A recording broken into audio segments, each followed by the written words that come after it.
नमस्कार दोस्तों, स्वागत है आप सभी का मेरी कहानियों में। मैं हूं शिखा और एक बार फिर से आपके लिए लेकर आई हूं एक नई कहानी और उम्मीद करती हूं कि ये कहानी भी बाकी कहानियों की तरह आपको बेहद पसंद आएगी और आप पहले की तरह अपना प्यार और सपोर्ट मेरी वीडियोस पर बनाए रखेंगे। कहानी पसंद आए तो चैनल को सब्सक्राइब करना मत भूलिएगा। तो चलिए अपनी आज की कहानी शुरू करते हैं। नाथ का दिल बेहद परेशान था। एक ही प्रश्न रह रहकर उनको मथ रहा था।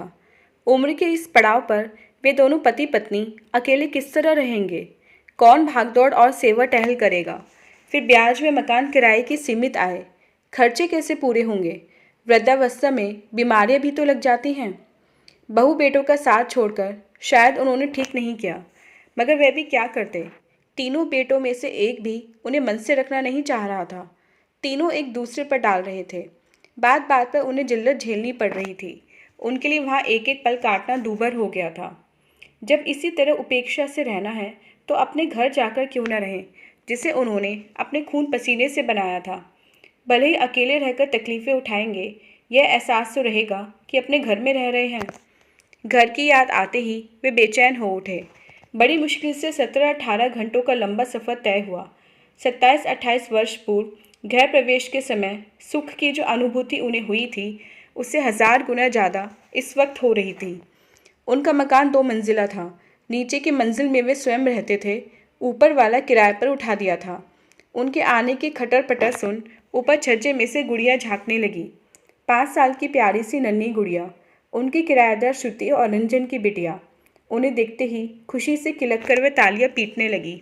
ओए होए, बाबा आ गए, अम्मा आ गई। वे जब तक आंगन में आते, नन्ही गुड़िया तेजी से भागती, सीढ़ियाँ फलनाती नीचे उतरी और उनसे आकर लिपट गई। पीछे पीछे किलकता उससे छोटा चुन्नू भी था। बद्रीनाथ और पारो उन दोनों को कसकर भींच बच्चों की मानिंद फूट फूट कर रो पड़े। तब तक श्रुति व रंजन भी आ गए थे। दोनों की आंखों में आश्चर्य के भाव थे। उन्हें समझ नहीं आ रहा था कि बाबा अम्मा गए तो थे अपने बेटों के पास स्थायी रूप से रहने के लिए, लेकिन इतनी जल्दी वापस क्यों आ गए, और वह भी बिना कोई सूचना दिए, अकेले एकाएक, अपना पूरा सामान लेकर।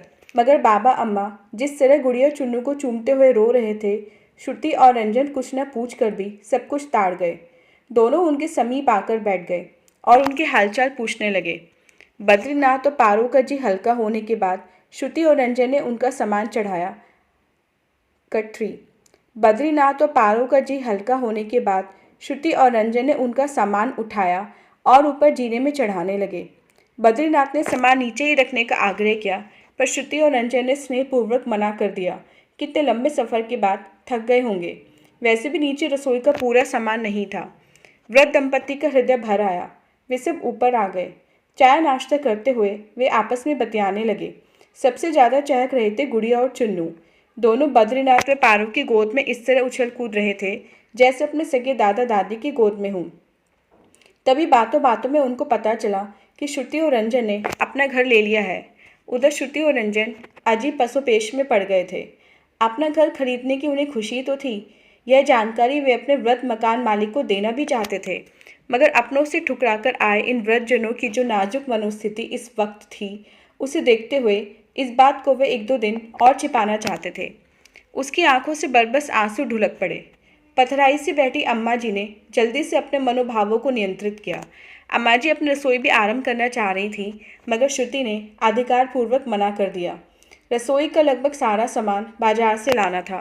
बाबा तुरंत फुरत अकेले इतनी भागदौड़ कैसे करेंगे? रंजन के सहयोग से 2-3 दिनों में सारा इंतजाम हो जाएगा। तब तक बाबा अम्मा उन्हीं के संग भोजन करें। वैसे भी अम्मा जी के हाथ का जायकेदार भोजन किए 3 महीने बीत गए थे। आखिर अम्मा जी को हार माननी पड़ी। दोपहर का भोजन कर बाबा अम्मा नीचे आराम करने चले गए। रंजन 10 बजे बैंक जा चुका था। गुड़िया भी स्कूल गई थी। चुन्नू को थपकी देते श्रुति सोच में डूब गई। रह रहकर बाबा अम्मा जी के भावी जीवन की त्रासदी की कल्पना उसे झकझोर देती। कैसे रहेंगे वे दोनों? क्या बीत रही होगी इस वक्त उन दोनों के दिलों पर? जिन बेटों को पाल पोस कर इतना बड़ा किया, वे ही पराए हो गए। उनके खर्चे कैसे चलेंगे? रिटायर होने के बाद उनकी आय के साधन ही क्या थे? पीएफ, ग्रेच्युटी का कुछ भाग वे पिछले वर्ष बड़ी पोती की शादी में खर्च कर चुके थे।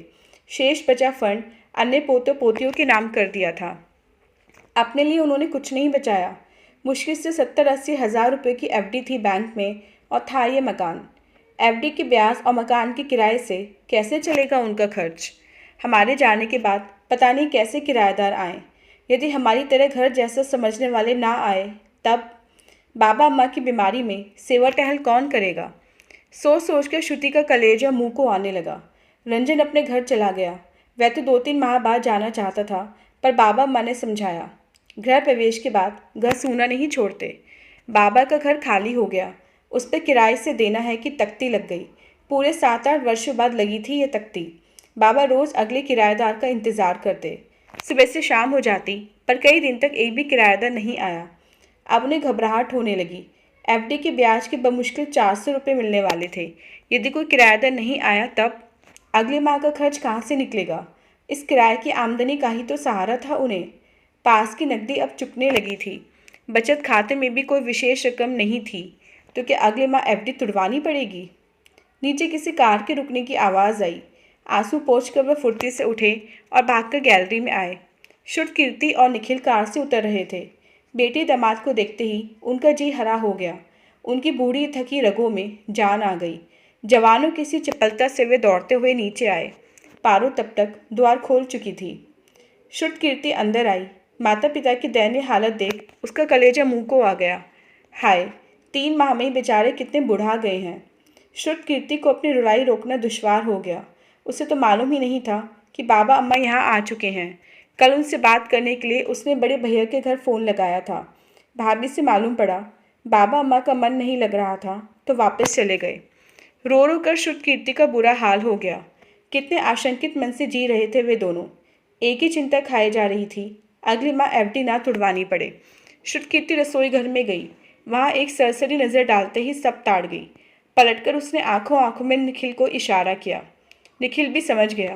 वह तुरंत बाहर निकल गया। बाबा अम्मा कनखियों से ये सब देख रहे थे। बेटी दामाद का मंतव्य भांपते ही वे संकोच में पड़ गए। हाय, उनकी रसोई का खर्च एक दिन बेटी उठाएगी, ऐसी बदहाली की कल्पना तो उन्होंने सपने में भी नहीं की थी। बुढ़ापा कैसे कैसे दिन दिखला रहा है। शर्मिंदगी से वे व्याकुल हो उठे। अलमारी में 400 रुपये पड़े थे। देने के लिए वे उठकर दरवाजे की ओर लपके। शुद्ध, कीर्ति ने हाथ पकड़कर वापस बैठा दिया। कहाँ भागे जा रहे हो? कहीं रेस लगानी है? बेटी, बाबा का चेहरा एकदम कातर हो गया। दामाद जी पैसे लेकर तो गए ही नहीं। आप भी बाबा? शुद्ध, कीर्ति ने थोड़ा झुंझलाकर कहा। क्या निखिल आपके बेटे नहीं हैं? हैं क्यों नहीं, लेकिन बेटी जरा सोच, दामाद से ये सब अच्छा लगेगा हमें, और घुट घुट कर मन मारकर रहते हुए अच्छा लग रहा है आपको? शुद्ध, कीर्ति का गला रुंध गया। इन पुराने रिवाजों को छोड़ो बाबा। 3-3 कमाऊ बेटे जब मुंह मोड़ लें, तो क्या बेटी दामाद भी आंख कान बंद करके बैठ जाएं? छोड़ दे माता पिता को लावारिसों की तरह। चाय नाश्ते करवाकर शुद्ध, कीर्ति रसोई बनाने लगी। निखिल और बाबा अम्मा भी वहीं बैठकर हाथ बटाने लगे। निखिल बाबा अम्मा को अपने संग चलने के लिए मनाने लगा। बाबा अम्मा संकोच में पड़ गए। बेटी के घर रहने की कल्पना वे कैसे कर सकते थे? उन्होंने दबे स्वर में अपनी लाचारगी जाहिर की। उनकी मनोदशा समझकर निखिल ने फिर और जिद नहीं की। वह एक दूसरी योजना पर विचार करने लगा। यदि यह योजना सफल हो गई तो बाबा अम्मा पूरे मान सम्मान से रह सकेंगे। इसमें उसे रंजन का पूरा सहयोग चाहिए था, विशेषकर श्रुति का। श्रुति को ही अधिक समय देना पड़ेगा इसमें। भोजन करने के बाद वह रंजन से मिलने चला गया। 4 माह बीत गए। दोपहर के 12 बज रहे थे। बाबा अम्मा बेहद व्यस्त थे। तभी बाहर एक रिक्शा रुका। रिक्शे में बाबा के बड़े बेटे बहू सुमंत और श्लेषा थे। श्लेषा ने अपनी भेदी नज़रें चढ़ाई से ही घर पर गड़ा दी थीं। रिक्शा रुकने के साथ ही उसने घर का जायज़ा ले लिया। बाहर ढेर सारे स्कूटर, मोटरसाइकिलें, अंदर लोगों की चहल पहल। यदि पहले से उसे जानकारी नहीं होती कि बाबा ने ढाबा खोल लिया है, तो घर पर लोगों की भीड़ देख वह यही समझती कि सास ससुर में से कोई एक खिसक गया है। ईर्ष्या से उसने दांत पीस लिए। पास बैठा सुमंत भी चोर नज़रों से सब ताड़ रहा था। पिछले 4 महीनों में उसने एक बार भी माता पिता की खोज खबर नहीं ली थी। वह आज भी यहाँ नहीं झांकता, मगर पिछले हफ्ते एक रिश्तेदार के यहाँ शादी में किसी परिचित ने उसे जानकारी दी कि उसके बाबा रिटायर्ड लाइफ में भी भरपूर कमाई कर रहे हैं, सर्विस लाइफ से भी ज़्यादा। उसे सहसा विश्वास नहीं हुआ था। श्लेषा की तो छाती पर सांप लौट गया था। बाबा ने ऊपरी मंजिल पर दर्जन भर लड़कों का छात्रावास बना दिया, नीचे मेस चालू कर दी। इन छात्रों के कारण मेस में 20 और छात्र आने लगे। रंजन के परिचय की वजह से बिना परिवार के रहने वाले बैंक कर्मी व अन्य लोग भी। ढाबा ही खोल दिया बाबा ने। टिफ़िन सर्विस भी है। 200 से ज़्यादा परमानेंट मेंबर बन गए हैं। उसका युवा पुत्र सलील साल भर से अपना व्यापार जमाने का यत्न कर रहा था। 2-3 लाइनें बदल ली थी। सफलता दूर दूर तक नजर नहीं आ रही थी। उल्टे 30-35 हज़ार रुपये का घाटा हो गया था। सुमंत के स्वार्थी जहन में फौरन एक स्कीम आई। क्यों न सलील को बाबा के साथ फिट कर दिया जाए। वैसे भी बाबा को सहारे की ज़रूरत होगी। थक जाते होंगे बेचारे। निर्णय लेने में फिर उसने 1 मिनट की भी देरी नहीं की। श्लेषा को साथ लेकर वह तुरंत यहाँ आ धमका। दोनों बरामदे में आकर ठिठक गए। घर में प्रवेश पहले बड़े हॉल से करते थे। वहाँ ग्राहक भोजन कर रहे थे, इसलिए उधर से जाना उचित नहीं रहेगा। जूते चप्पल उतार कर वे साइड वाले छोटे कमरे में आए। बाबा ने उसे ऑफिस बना दिया था। कमरे में कोई नहीं था। इस कमरे में अंदरूनी द्वार से वे गलियारे में आए। तभी बाबा अम्मा ने उन्हें देख लिया। बाबा और अम्मा से नजरें मिलते ही सुमंत और श्लेषा ने अपने होठों पर गज भर की मीठी मीठी आत्मीय मुस्कान बिखेर ली और बेटे ने आगे बढ़कर आदरपूर्वक अपने माता पिता के चरण स्पर्श किए। बाबा अम्मा मन ही मन मुस्कुरा दिए। बहुत मान सम्मान उमड़ रहा है बुढ़े बुढ़िया पर। श्लेषा उन्हें यही संबोधन देती थी। वैसे उन्होंने सुमंत और श्लेषा को रिक्शे से उतरते ही देख लिया था। जानबूझकर वे अपने आप को व्यस्त दिखलाते रहे। उनके प्रणाम करने पर बाबा अम्मा ने भाव शून्य चेहरे से आशीर्वाद दिया। फिर कुशल क्षेम की 2-3 बातें पूछकर औपचारिकता निभाई और अपने काम में व्यस्त हो गए। बाबा हॉल में चले गए, अम्मा किचन में। रह गए सुमंत और श्लेषा। उन्हें सूझ नहीं रहा था कि अपना सामान घर के किस कोने में रखें, स्नान आदि कहाँ करें। अपने ही घर में वे उपेक्षित से खड़े थे। अचानक श्लेषा को वही दिन याद आ गए जब बाबा अम्मा उसे घर रहने के लिए आए थे। दोनों बूढ़े इंसान अपने ही पुत्र के घर में किस तरह टुकुर टुकुर बेबसी से अपने आप को सिमटे दुबके रहते थे। धरती का बोझ बोलता था सुमंत उन्हें। 3-4 मिनट बीत गए। बाबा अम्मा नौकर किसी ने भी उनकी ओर ध्यान नहीं दिया। आखिरकार सुमंत अम्मा के पास गया। अम्मा, तैयार होने के लिए हम ऊपर जाते हैं। ऊपर तो कॉलेज के लड़के रहते हैं, अभी उनकी परीक्षाएं चल रही हैं। फिर सुमंत ने याचक दृष्टि अपनी जननी पर टिका दी। अम्मा ने फतेहचंद को इशारा किया। फतेहचंद उन्हें किचन के बाजू वाले कमरे में ले गया। 4-5 माह पूर्व जब बाबा अम्मा सुमंत के घर रहने गए थे, श्लेषा किचन में झांकती तक नहीं थी। बेचारी अम्मा अकेली खटती रहती। मगर आज अम्मा के घर श्लेषा को किचन में जाने की बहुत जल्दी हो रही थी। आधे घंटे में नहा धोकर वे किचन में पहुंच गई। अम्मा जी उस वक्त वहाँ 2 नौकरों से टिफ़िन भरवा रही थी। श्लेषा बिना कहे नौकरों के संग काम में जुट गई। अम्मा जी ने इसरार भी किया कि यहाँ का काम तुम्हें समझ नहीं आएगा, मगर श्लेषा ने उनकी बात को अनसुना कर दिया और सुगढ़ बहू की तरह सास के काम में हाथ बताती रही। भोजन बनाने वालियों के संग रोटियां बेलने में भी उसे संकोच नहीं हुआ। अम्मा मनी मन मुस्कुराकर स्टोर रूम की तरफ चली गई। श्लेषा रसोई वाली बाइयों के संग बतियाते हुए फटाफट हाथ चलाने लगी। तभी अचानक उसके कान खड़े हो गए। बाहर से अनंत और मेघा की आवाज़ आ रही थी। देवर देवरानी की आवाज़ सुनते ही वह चौंक पड़ी। तुरंत गर्दन उचकाकर गलियारे में झांका। अनंत और मेघा बतियाते हुए गलियारे में आ रहे थे। उनको देख श्लेषा सकते में आ गई। ये दोनों भला क्यों आए? कहीं इनकी भी कोई प्लानिंग तो नहीं है? इनके अंकित ने इसी वर्ष ग्रेजुएशन किया है।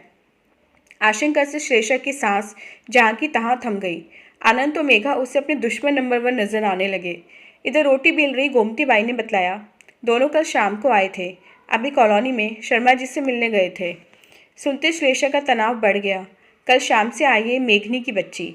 पता नहीं कौन कौन सी पट्टी पढ़ा दी होगी इसने अम्मा जी को। बाबा अम्मा शायद इसी वजह से कुछ खिंचे खिंचे से हैं। श्लेषा के लिए फिर एक पल ठहरना भी दुश्वार हो गया।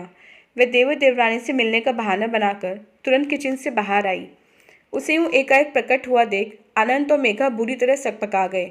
भैया भाभी कब आ गए? इनके आने के बारे में तो बाबा अम्मा ने कोई जिक्र ही नहीं किया था। कहीं बाबा से कोई सांठगांठ तो नहीं कर ली है भैया ने? दोपहर का 1 बज गया। वे सब भोजन करने बैठे। खाते हुए सुमंत का ध्यान बार बार घर की बदली हुई काया की ओर जाता। बाबा का स्टैंडर्ड काफ़ी ऊंचा हो गया था। बेटों के घर जाने से पूर्व बाबा ने अपना फ़ोन कटवा दिया था। बंद घर में फ़ोन रखकर वे क्या करते? आज उनके पास 2-2 फ़ोन थे। मोबाइल भी था। उनके फ़ोन लगातार घनघना रहे थे। बाबा के यहाँ लंच पैक की सुविधा भी थी। अधिकांश फ़ोन उसी के लिए आ रहे थे। खाना खाते हुए सुमन मन ही मन हिसाब लगाने लगा। बाबा कम से कम 1000 रुपया रोज़ छाप रहे थे। खाना खाने के बाद बाबा ने श्रुति को बैंक भेज दिया था। उसके साथ ऊपर छात्रावास में रहने वाला अशोक भी था। जब तक इनका भोजन होता, श्रुति बैंक से 60,000 रुपये लेकर आ गई। बाबा ऑफिस में आए। थोड़ी देर में 3 व्यापारी आ गए। बाबा ने पहले ही फ़ोन कर दिया था। श्रुति ने उन व्यापारियों का हिसाब निकाला। कट 4। कोने की कुर्सी पर बैठा सुमंत यह सब देख रहा था। घी तेल के व्यापारी को बाबा ने करीब 16,000 रुपये का भुगतान किया। सुमंत फटी फटी आंखों से देखता रह गया। उसका वेतन 14,000 रुपये माहवार था, यानी उसकी पगार से ज़्यादा रुपये का भुगतान बाबा एक एक व्यापारी को कर रहे थे, और यह भुगतान मात्र 19 दिनों की सप्लाई का था। सुमंत का कंठ सूख गया। कितनी भारी तरक्की कर ली थी बाबा ने इस बुढ़ापे में। उसने चापलूसी करते हुए अपने पिता की तारीफ की। बाबा हौले से मुस्कुरा दिए। सब दामाद जी की कृपा है। निखिल ने ही आइडिया दिया था इसका। श्रुति इस बीच वहाँ से जा चुकी थी। कमरे में बाबा के अलावा और कोई नहीं था। सुमंत असली मुद्दे पर आया। बातों की एक योजना बनाकर उसने अपनी नज़रें बाबा के चेहरे पर गड़ा दी। अकेले इतना सारा काम संभालने में आपको दिक्कत आती होगी। कोई दिक्कत नहीं। बाबा ने बात पूरी होने से पूर्व ही काट दी। ऊपर रहने वाले सभी लड़के उन दोनों का बहुत ध्यान रखते थे। अपने दादा दादी की तरह बाबा अम्मा की सेवा करते थे। उन लड़कों के कारण ही बाबा की मेस का कारोबार बढ़ता गया था। बाबा अब उनसे खाने रहने का आधा पैसा लेते। लड़के भी उन्हें दिलो जान से चाहने लगे थे। बाबा अम्मा को इस उम्र में और क्या चाहिए था। सक पकाए सुमन से कुछ कहते नहीं बना। थोड़ी देर की चुप्पी के बाद उसने एक बार फिर गोटी फेंकी। लेकिन बाबा, रुपयों का लेन देन, हिसाब किताब, इन कामों के लिए घर का व्यक्ति होना ज़रूरी है। श्रुति है ना, रंजन भी सहयोग करता है। मुझे देखने की ज़रूरत ही नहीं पड़ती। क्या मतलब? सुमंत ने शंका का तीर छोड़ा। आप हिसाब किताब कभी चेक ही नहीं करते? क्या ज़रूरत है? रंजन स्वयं बैंक में बड़े बड़े हिसाब देखता है। फिर भी बाबा, आखिरकार वह एक पराया। कौन कहता है कि वे पराया है? बाबा ने अपनी कठोर नज़रें उसके चेहरे पर गड़ा दी। इस बुढ़ापे में मुझे किसने सहारा दिया? उसी ने तो। बाबा की आंखें सुलगने लगी। 2-3 क्षणों की खामोशी के बाद उन्होंने रूखे स्वर में कहा, तुम लोग क्या सोचते हो? ये सारा कारोबार मैंने जमाया है। मैंने मेहनत और भागदौड़ की है। वे सुमंत को घूरते रहे, फिर उठकर टहलने लगे। सिर्फ स्कीम बना देने से कोई कारोबार सफल नहीं हो जाता। उसके लिए पूंजी लगती है, मेहनत और भागदौड़ करनी पड़ती है। मेरे पास पैसा बचा था क्या? इस उम्र में रसोई का इतना सारा सामान रोज़ रोज़ ले आता, रोज़ सवेरे सब्जी ले आता, काम वालों का इंतज़ाम कर लेता। और बाबा ने निखिल की तारीफ करते हुए बताया कि उसने जब रंजन को योजना बताई तो रंजन तुरंत तैयार हो गया। वह बाबा अम्मा की सेवा जान देकर भी करना चाहता था। बैंक से ताबड़तोड़ लोन दिलवा दिया। गांव से उसके बाबूजी ने 2 भोजन बनाने वाली बाइयाँ भेज दी। रंजन के बैंक में सैकड़ों व्यापारियों के खाते थे। थोक व्यापारियों के यहाँ से घी, तेल, अनाज, मसाले सब आ जाते। सब्जी मंडी के दलालों व व्यापारियों से भी रंजन की बहुत पहचान थी। कारोबार जमाने के लिए रंजन ने 10-12 दिनों की छुट्टी ले ली थी। सारी मेहनत तो रंजन श्रुति की ही थी। फिर क्यों ना विश्वास रखूं इन दोनों पर। फिर कमरे से निकलते निकलते बाबा ने असली तीर छोड़ा। तुम सगों ने तो हमें खाली हाथ अपने अपने घरों से भगा दिया था। ये रंजन ही है जिसने हमें संभाला। हमारा असली बेटा तो यही है, और हमारे कारोबार का आधा भागीदार भी। सुमन तो अनंत से झुकाए बैठे रहे। अपनी खुदगर्जी के कारण जो अंधेरा उन्होंने अपने असहाय व्रत माता पिता के जीवन में कर दिया था, उसकी काली में कलंक बनकर उनके चेहरों पर पुत गई थी। तो दोस्तों, ये थी हमारी आज की कहानी। उम्मीद करते हुए कहानी आपको पसंद आई होगी। मिलते हैं अपनी नेक्स्ट वीडियो में इससे नेक्स्ट कहानी के साथ। तब तक के लिए आज्ञा दीजिए। धन्यवाद।